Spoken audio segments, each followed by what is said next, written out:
సావిత్రిపైన అమరమైన రాధాకృష్ణుల గాథని తెలుసుకోవడానికి మనం గోలోకానికి వెళ్లాల్సుంటుంది.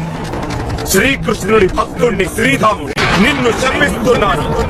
100 సంవత్సరాల వరకు శ్రీకృష్ణుని మరచిపోతా. ఈ గోలోకానికి దూరంగా భూలోకంలో జీవిస్తావు.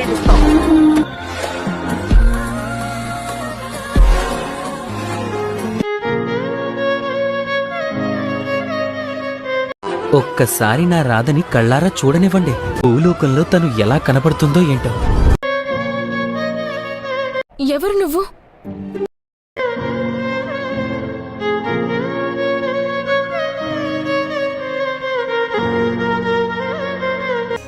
నేను నిన్ను ప్రేమిస్తున్నాను రాధా, ప్రేమిస్తున్నాను రాధా.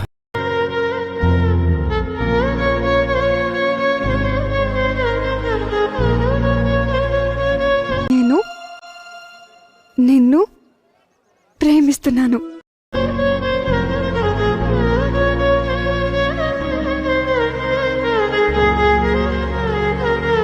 ఇప్పుడింకా ఆ సమయం వచ్చింది. నేను రాధ కోసం వెంటనే ఒక మంచి వరుణ్ణి వెతకటం ప్రారంభిస్తాను.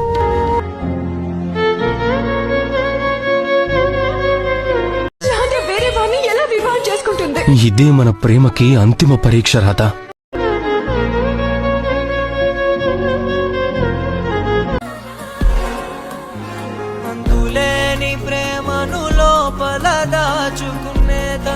అలాగే రాధా, నేను నిన్ను మళ్ళీ కృష్ణుడితో పాటు చూశాను అంటే అప్పుడు నేను నిన్ను అపవిత్రురాలిగా ప్రకటిస్తాను.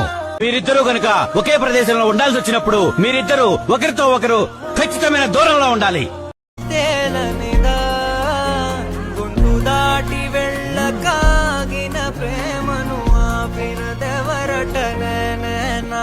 రోజు ఈ రాధ ఆ బంధనాలన్నిటినీ విడిపించుకుని ఇక్కడికి వచ్చేసింది.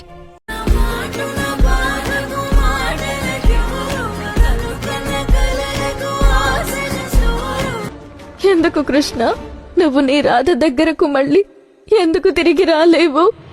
అదే నాకు విధి లిఖితం. కృష్ణ లేకుండా నా జీవితాన్ని గడపగలనని ఊహను కూడా చేయలేను.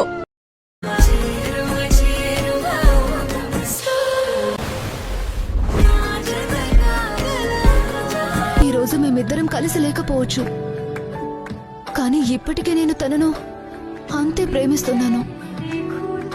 ప్రాణం కన్నా ఎక్కువగా ప్రేమిస్తున్నాను. నేను వస్తున్నాను కృష్ణ.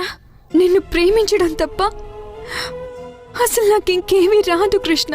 తలపును తడిపిన తొలకరి చిరుకువ విరిసిన పెదముల చిరు చిరు నగబుకు